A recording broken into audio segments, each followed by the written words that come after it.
So, welcome to another episode of the Safe Wellbeing podcast with myself, Katie, and I'm delighted today to be joined by Ross McComiskie from Crosbie Matthews Funeral Directors. And basically, Ross, I'm just going to hand it straight over to you to tell us who Ross is, who's Crosbie Matthews Funeral Directors, and your role within the industry. Okay, thank you, Katie. Thank you for having me on your podcast. Privileged to be here. So, yes, my name's Ross McComiskie and I work for Crosbie Matthews Funeral Directors. We are based in Fife in Scotland. We have offices in Kirkcaldy, Glenoffice, Dalgety Bay and Rosyth. We have a staff of, this is what I should have actually checked before we started, staff of about 14, 15 of us here, which I manage. I'm the manager at Crosbie Matthews, and we have our company director, Sheila Matthew, who I think a lot of people will know as well through Safe and the likes. I took over in 2020 as the manager when Alan Morrison retired. So I'd worked under Alan for a lot of years previous to that. So been in the industry 25 years, started at the tender age of 17 as a young lad before I could grow a beard and everything. So yeah, it's been a wee while there. Excellent. I think that sums it up very, very well. Right, okay, Very thank quick. you. So, when we've had a chat before and things like that, it was quite nice to hear and have a conversation about physical health being just as important as obviously well-being, and again why we're having this conversation. But I felt it was good to start on the, you're big on your physical health. It's been a huge importance for you, especially as you've grown throughout your kind of time in the industry. How important is your physical health to you? How important is it to your well-being, and how important is it to you within the job role that you do and throughout the years you've done it? Yeah, very much so. I've always enjoyed training, going to the gym ever since I was young. I remember even like forcing my dad to go with me when I was about 13 years old, saying, "Can we go to the gym?" Which my dad was just like, he went once and that was him. He was, "I'm not doing this." So yeah, 20 odd years religiously kind of training. I've always been the unfortunate one because I was always the young boy. It was always a case of if anyone was heavier or, needed lifted, that was out of the ordinary, kind of oversized people, it was always like, I'll get the young lad. If he hurts himself, it's all right because, he's young and he's fit and he can be able to do it. Yep. And also then I was going to the gym, so I was usually stronger. So anytime we were doing a house removal, any kind of removal, I was always the one at the head end, which is usually the heaviest part of things. If there was any lifting up, going down the stairs and whatnot, I was the one that was kind of bumping them down. So just through that as well, it was I've always case like I need to make sure I'm at the gym and doing my deadlifts, my squatting, my big heavy compound lifts to stay physically healthy and active and things. Now, as I'm older, so just turned 42 in January, it's more of a thing now where I'm not trying to get any stronger or anything with my training. I'm just trying to keep what I was doing when I was 25, trying to be healthy. And your well-being for that, like, it's important to your well-being as you've gotten to the age. I wasn't going to ask you your age, by the way, but you've just let everybody... I'll tell you. Right on the, but as you've, gone through your ages of being 17, then getting to 25, training to maintain that now at 42, how has that been important to your well-being and for your role within the industry? You are the one that was relied upon to be the lifter. Yeah, and that was it, and it's been my whole career been relied upon to do that, and that's where even when the younger ones came in, a lot of younger guys coming in who maybe didn't train as much, always as well. It's like, I'm scared to say this, but female staff as well coming in. We've got had great few female funeral directors and have great few female funeral directors who I'm always amazed at how strong they are as well with what they're lifting. But it still does come down. If somebody's 30 stone, it's still kind of on somebody who can be lifting that. I don't think that's a scary thing to say, because I can relate to that. I was, not considered at any point in my first quite a few years of funeral directing. I wasn't allowed to lift. Me going to conduct a funeral, we took the extra member of staff, so I didn't lift. I was purely there to be conducting. Now I've got stronger. I would like to, if my father is listening to this, I would like to be considered more and more. I think I could lift, my fair share. But I think you're right in the point where there is a separation in terms of well-being, where you think of male within the industry and the roles that they do, and the females, and it does come down to that. So it's not a scary point for you to say. You're just pointing out the fact of what it is, and still a stigma around that, and I think there always will be.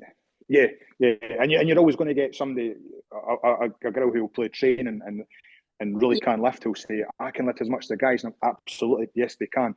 But even I'm guilty of knowing, if I've got a female member of staff going on something that's somebody heavy, I'm going, right, can they lift that?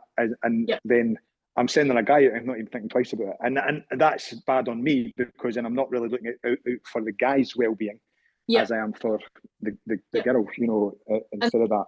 That's amazing, your self-awareness in that. And I want to I think that kind of goes nicely into the point. You, as 17-year-old Ross, right, coming into the industry, how different is the topic of well-being, mental health, compared to just a few years ago when you were 17? Give you the benefit of the doubt here. A few years ago. How different is it compared to when you started? A world away. Back when I was, so that was 1999, before you had any kind of talk, even going through school. I've got kids, my youngest is just going to go to high school next year. My eldest is off on study leave at the moment. He's just turned 16. So their mental well-being, everything is constantly catered for through school, through topics to do and whatnot and everything. And certainly when I went through school, there was none of that. When I started work, it was a case of get on with your work. If you've got a moaning, you've got a gripe, just man up, get on with it. It's done. There was always chat, you'd have a blether and whatnot in the bothy, having a cup of tea. If there was issues where you had seen something, you'd had to deal with something, whatnot, and it was just a case of, there was, you could vocalize it, it was fine for that. But if you vocalize it, but then also go, this is really actually, I'm losing sleep over it, or if I'm X, Y, Z, it's causing me affecting my life now of doing it. The only answer then was leave the industry. It's not for you. Out the door, Sorry, there was no second chance to go through it. You either did it or Aye. And it was coming from that really male-dominated industry of, you've got to be a man, you've just got to get on with it, and that's your lot and done. And I did see that firsthand with me a lot of the times, getting shouted at because I couldn't maybe. I always tell the story of getting shouted at because I couldn't change a tyre on a car, Wow. And it was just, I'd never been taught. My dad never taught me. I'd never done it. And I remember when the car had a flat tyre, and it was like, get the jack out, get this, and me just going, what do I do? And getting like, what do you mean you don't know how to change a tyre? You're a man, you should know it. And I was like, I don't know how to change a tyre. I've never done it before. I know now, and I've taught my kids now because I don't want them getting shouted at when they're older, because I'll probably shout with them. But it's just little things like that where there was just no give really back then. Whereas now, certainly you've got to watch how you talk to your staff. You've got to be supportive to your staff. You've got to show that you can be emotionally supportive to them in all aspects of the job, no matter what's going on, whether it be work life, home life, anything. You need to support your staff, and then you get good staff out of that as well, because they're appreciative of the help you give them. And being looked after. So do you wish then, through those times, about getting shouted at in terms of, changing a tyre, putting in your context, do you wish at times throughout all these challenges that there was something available, or something like this, or, more of a better approach to obviously how we do deal with things now. Back Yeah, then, times would have made a difference. Absolutely. I think it's a very, I'm trying to think the right word to say this, because now you've got an avenue to look at everything. Obviously, we've got the internet now. Back then, the internet wasn't even thought of when I started. Didn't know what the internet was, and there's so much stuff out there to support and help and everything. Because back then it was just, if you're going through something, you're the only person going through that in your mind. You're the only person that was affecting. You're the only person going through that. There was no outlet to talk to anybody or see anyone in the same situation as that. So things like this, what you're doing with the well-being and putting that out to all funeral directors and saying, look, there are a lot of other funeral directors in the same boat as how you're feeling and what you're doing is fantastic. I would have loved something like this. Certainly from, and what watch as well, what I say is from someone like yourself who's young and proactive, and it's approachable as well because of who you are as a person. Is really, really good as well, because a lot of the other stuff as well, it was all the older people who've been in the industry a lot of years, and then it straight off the bat, that is they're less approachable because of that, I feel, as a young person going through that. And I think it's important as well. I certainly at times, when I was going through my own struggles, I would have said, there was no one to talk to. You thought you were on your own, and it was kind of nice for a conversation that we had. I know you've had, like me, you've had your own moments. Like, we've all faced challenges, and I think it was nice to share together that we both went through a time where we didn't know what was happening because we were so unknown of the emotions and the feelings that we were feeling, and you feel like you're the only one in the world facing it. But then at the same time, when we have to walk through the door of our offices and go into that environment as both funeral directors, when I was manager as well, when I stepped into all the kind of varying roles as the next generation and you taking on new responsibility, the effect that it's had on you and how it allows you now to be who you need to be as Ross, that allows you to be who you need to be in manager, Ross. So how has that taught you the lessons that you now carry and hold today? As I was younger, I would say I was always very well suited to this line of work, because even my wife used to say to me, "You're dead inside. You've got no emotion." I was my father's son. My dad is very unemotional. Nothing really affects him. And I just took that as, I'm the same as my dad. Nothing affects me. I'm fine. I remember all my grandparents passing away when I was quite young, from the age of kind of 7 up to the age of 12, kind of to 17, when all my grandparents passed away. And not one of them, and it sounds horrible to say, not one of them affected me at all. It was a case of just none. My mum saying, "Oh, your nan's died." I went, "All right, okay. What's for tea? That's fine." And I feel terrible for being like that, but I was who I was, and that did obviously help me as I went through the industry. And it wasn't till 2018 I took really not well for some reason. Still don't know what the cause of it was. Off work for about 3 months. I was in the hospital, admitted to hospital and everything, all the tests going, just totally plateaued, lost about 3-4 stone in weight. I was just on death's door. I thought, this is it, I'm going to die. This is me done. And I got better kind of the February time. I was back at work, straight back in, arranging on call, the lot, everything, doing everything. And I just knew myself, I'm physically kind of better. There was something in my head wrong upstairs though. I just thought, I'm not 100%. I just say to folk, I'm just not 100%. That's it. People didn't understand what I meant. I didn't understand what I meant either. But I remember when I was alone a lot of the time, I was always quite just happy-go-lucky, just roll with the punches, everything was fine. I would just get these really, really deep kind of pit in my stomach, just drop out, and I just like, I don't enjoy my work. I don't enjoy my life. I don't enjoy anything. Didn't enjoy the gym. And that was when my wife noticed. It goes, "You know what the gym?" I went, "Nah, don't want to go." And she went, "This isn't you. This isn't, even if you're not, if you're kind of bored with the kids or me or she goes, you'll still go to the gym." That was it, because it's kind of the release I have. And that's it took me until driving. I was in the hearse with one of my colleagues, Gavin, and Gavin, I've known Gavin for about 20 odd years as well. So, you know, even though he's been working with us for about 2-3 years, I've known him since we were teenagers. And he's a really nice guy, very empathetic, really, you know, a kind of father figure, even though he's like a year younger than me, he's still very supportive of everything. He was asking how I was and whatnot. And I just come out with the words, I think I've got a bit of depression. And just even saying those words just went, it was like a weight lifted off me. Wow. And that to me was enough. Just to admit that was enough just to kind of get my head above the sand and just kind of start moving forward. And it did take me another kind of year or so. You know, the doctor was wanting to prescribe me stuff, certain things, and I don't want to go on any kind of medication and anything like that. I just want to try and get through this myself. I had to actually speak to Sheila and things and say, look, if I do anything stupid, and I don't mean that by like I'm going to go and end anything.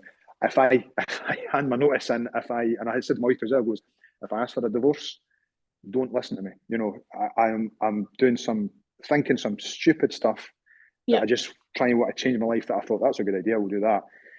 Don't listen to me, because I was getting to a point where I don't want to be here, I don't want to be at Crosbie's, and you know, I don't want to do anything. So luckily that's in the past, and I've kind of passed that now, and I know everything's good. But I think if it wasn't for kind of the keep fit side and just moving on with things, because it doesn't matter how fit you are. That's what annoyed me, because I've trained all my days, and then all of a sudden I get hit by this illness that floors me, and then my brain's away and everything, and I just think, how bad would it have been if I was really unhealthy anyway, and what would have happened, and where would I be, you know, if I had put the legwork in. And you know, I just want to thank you for sharing that, first of all. I think that's very powerful. I can relate a lot to it in my battle with depression. I do take medication for it, and I fought for 7 or 8 months to not go on it. But the only reason I did is I tried everything under the sun to, you know, I'd done everything that you can think of, I've done, and that was the sort of last resort. And it's just amazing how, as you say, I loved how you said it just allows you to kickstart and put your head above the water to then allow you to go on that next journey. And, you know, you not going to the gym, wow, like that, for you, that's huge. Like even your wife noticing it and things like that. So for you focusing on your well-being, especially physically, if you could describe the benefits that that's had as you came out the other side of something and worked through that, how has the physical side for you in your life and your role helped you, and the benefits that it's given you? I think this is my mum always says this about me, is my mum has always been very vain, and I take that off my mum. You know, it's one of those things where it's like, I want to try and look my best. You know, there's nothing worse than just going, I'll just let myself go and that's it. And I think that was always a case of, no matter how bad it got, I thought I've still got my physical health there. And, you know, when I did start going back to the gym, it was an easy thing to do because I'd done it for so long. It was just trying to get back into the habit of things. And I know it's going to be so much more difficult for somebody who's just maybe starting out, going to change their lifestyle and go, I'm going to start going to the gym, but not having a clue what to do. And then the support you get from like the guys and girls at your gym as well is so much, you know, so much help. It's just a socialising thing that you do need, you know, without then having to get into too much information about what you're doing that day. It's just a case of how you're doing, good and that, but how's training going, that great. You're not getting a deep conversation about the ins and outs of your whole life, because that's not, you know, what you need to do unless, you know, you want to do it. And I think that's good, because for you, from what you're saying, it's very much your release of stress. It's your you know, it's your time not to be deep conversation wise of what's going on, because that's what we do when we're sitting with a family or going through the stresses of every day. And I want to go back to the 2 points that you said before that I think will help with that. When you were in the hospital, and the hospital bed, and you said earlier on about you thought you were going to die. How did that feel for you? See, because of what you know about the industry, what the industry means to you, how long you've worked in it, as your family said, you're very fit for the job in terms of physically, so emotionless, all of that. How did it feel lining at the thought of, you thought you were going to die in a well-being side of things? In a well-being, as in a well-being. Yeah, how did it feel of potentially you're not going to live, and you know what happens in the process of after you pass away, and being in a position where, as you said earlier on, you were thinking stupid things, telling your wife if you ask for a divorce, saying to Sheila, how did that feel at the thought of that and not being ready? I remember lying there, and the one thing that really affected me the most was not realising not being able to see my kids grow up. Yeah. That really got me. I wasn't scared of dying, personally. I goes, if I die, I die at 6, that's it. Yeah. And always kind of thinking of going, knowing exactly who'd probably pick me up, where I'd lie, what fridge I'd be in. What a positive outlook for that, yeah, wow. So it was just mainly thinking, not seeing my kids grow up, and that was the terrifying, real terrifying fact of the whole thing. Yeah. So from there, you're then sitting in the hearse with Gavin, is that his name? Gavin. Yeah, it was Gavin, yes. And he's asking you one of the simplest but most biggest questions of, Ross, how are you? For you being in the work environment with your colleagues, not feeling 100%, did that make a difference that day of him asking you that, for that relief just to come out of you? Yeah. Because I think as well, we're all guilty, because you're dealing with so many families who are bereaved and have problems, and obviously seeing you at their worst possible time, you come a bit numb to anyone having issues. So if somebody comes in like a bit glum and whatnot, you just go, it's just another day. And they're totally dealing with maybe a really difficult funeral or dealing with someone that way. So to just remember to be asking your colleagues and people who say, Ken, how you doing? And you're right. And what, you're just looking you're a bit quiet. I'm very guilty for that as well. Again, ask my wife. But it's always like, you didn't even realise that I had my hair cut, or you didn't realise I wasn't in a bad mood or whatnot, and go, it's over in my head, And there's been a couple of times when there's been a couple of staff where I've eventually kind of pulled them aside, because I've been luckily been told by other members of the staff, goes, they're not quite right, and I goes, right, okay, can get them. And they've sat and went, I don't know if you noticed, because I've been really quiet at lunch or whatnot, and I'm sitting going, I didn't notice at all. I've been told by somebody else that maybe something's wrong, and there has been things wrong, and then obviously you then try and sort them the best you can. I'm constantly telling my staff, is no matter what the issue is, come and speak to me, because I don't want people going out and arranging funerals and things with things going on in their heads that are going to be upsetting them already, and then going to try to help a family who are at their worst possible point in life as well, because I did that for a year of sitting, and that sounds terrible again to say, sitting with families who are saying, they lost their granny and and me sitting, because my head was at that point of going, I'm struggling to stay focused for this, and that's where I hated that fact that I'm going, because I sit with any family and I get involved. I'm just tunnel vision. I'm with you guys. I'm part of the family here, and I'm grieving as well. And let's get this sorted, and let's do the best funeral possible. And I just felt I'd taken that step back, and I'm going, I'm just not getting in here, And I don't want to say the words of I didn't care. I still cared very much, but it just wasn't the same. And that's when I'm going, this isn't. I just don't feel right. And that's when I did think, do I still want to be here? Do I still want to be doing this job? What's the best thing for me? So do you feel then, with colleagues and being able to now have like open door, like come and speak to me, don't leave it, from your experience, that's huge, because you don't want anyone else, that's what I said, I don't want anyone else to go through what I did.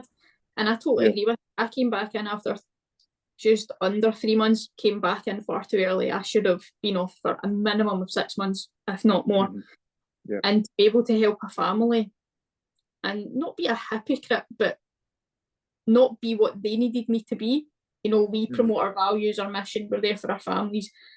But how can we as funeral directors help our families when we don't take that 5 minutes even to help ourselves? Yeah. And I think I can really relate to that, especially through the challenges that you face, you know, the circumstances surrounding, you know, a particular family, what they've experienced with their grief, what they're going through, the circumstances that unfortunately they've lost their loved one. And have you felt the difference of, you know, colleagues and, you know, having that come and speak to me if you need to speak to me, you know, being able to talk to one another, has that made a massive difference?